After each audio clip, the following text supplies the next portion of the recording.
Hello, this is Dr. Do again. This video is on alphabetic list problems on letter I, and in these three videos, I had the previous two videos talk about the interpretation of diseases at the cellular level, or mentioned about the cell membrane and the cell inside of cell structures.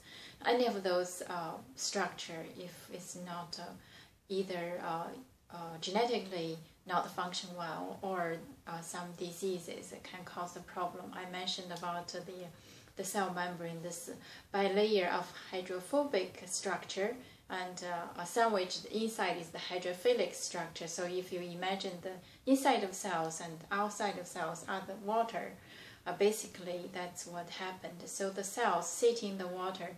This hydrophobic membrane so really can protect to keep the cell integrity.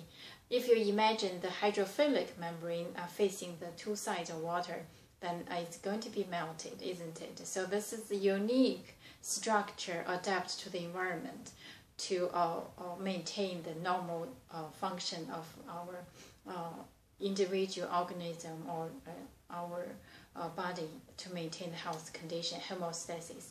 So this is, for example, I mentioned that the diseases are associated with the cell membrane, associated with the channels, which is cystic fibrosis, which is a genetic disease because the chloride channel was not normal developed, and also the receptors on surface of the cell membrane.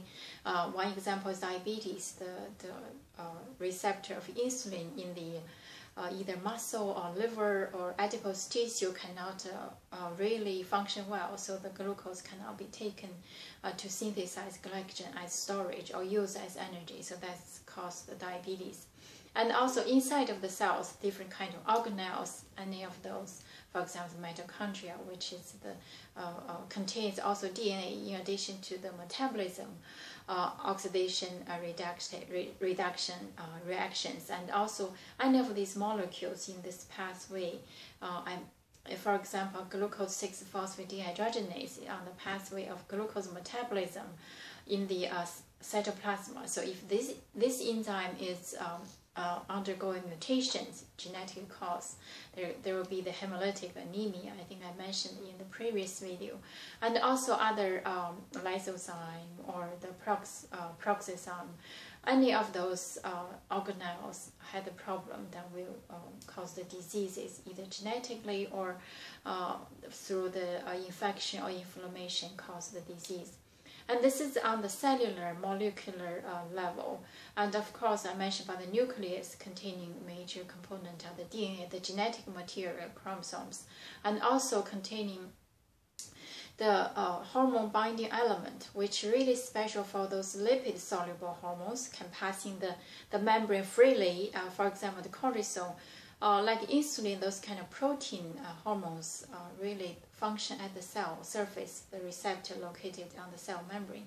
And for those lipid soluble hormones, the function site actually is on the chromosome. Actually, cortisol is example, freely passing to the cell membrane, passing the nucleolus membrane, and passing the nucleus membrane, directly binding to the DNA, which is called a hormone binding element, and to trigger the reaction. So that's why sometimes it takes a little longer time. But this is just saying the different structure inside of the cells and associated with diseases, if you interpret that way.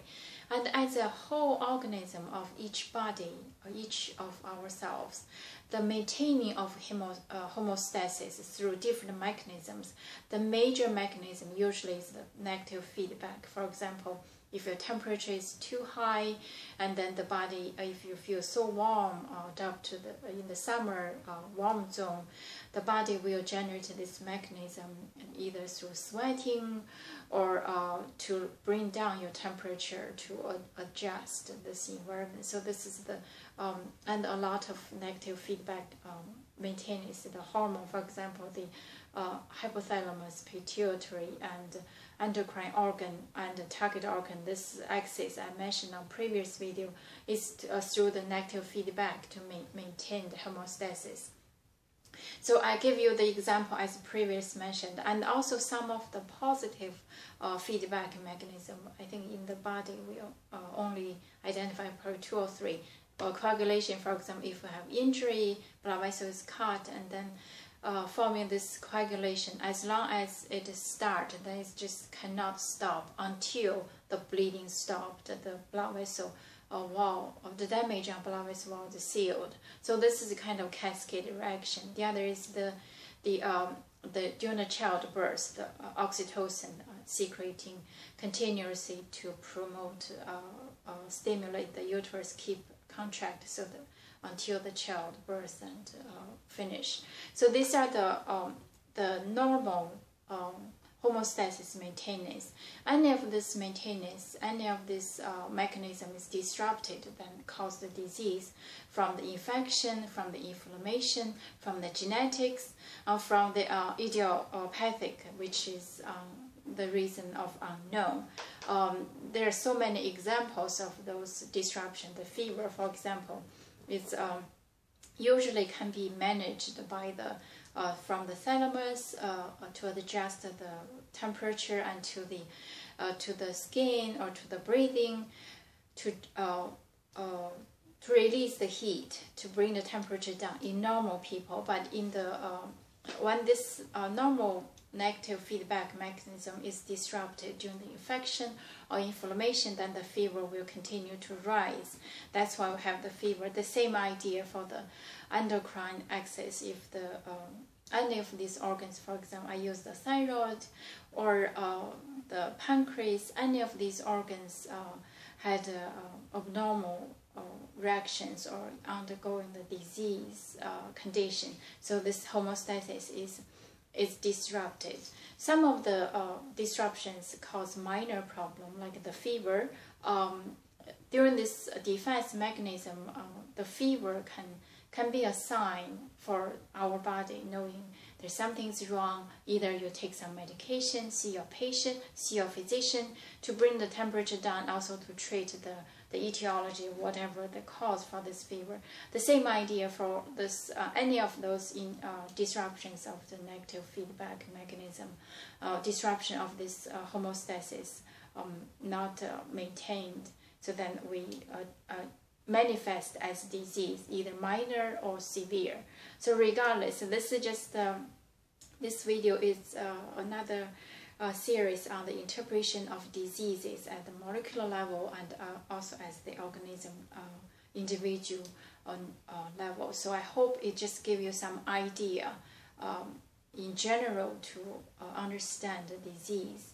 And if you have a question, actually, I hope this video served the purpose to trigger your interest. You can search more. You can definitely dig deeper and find a lot of information. I'm sure will help you to understand yourself, your condition, your body, and also understand the diseases in general. So thank you for watching, and I will see you next time.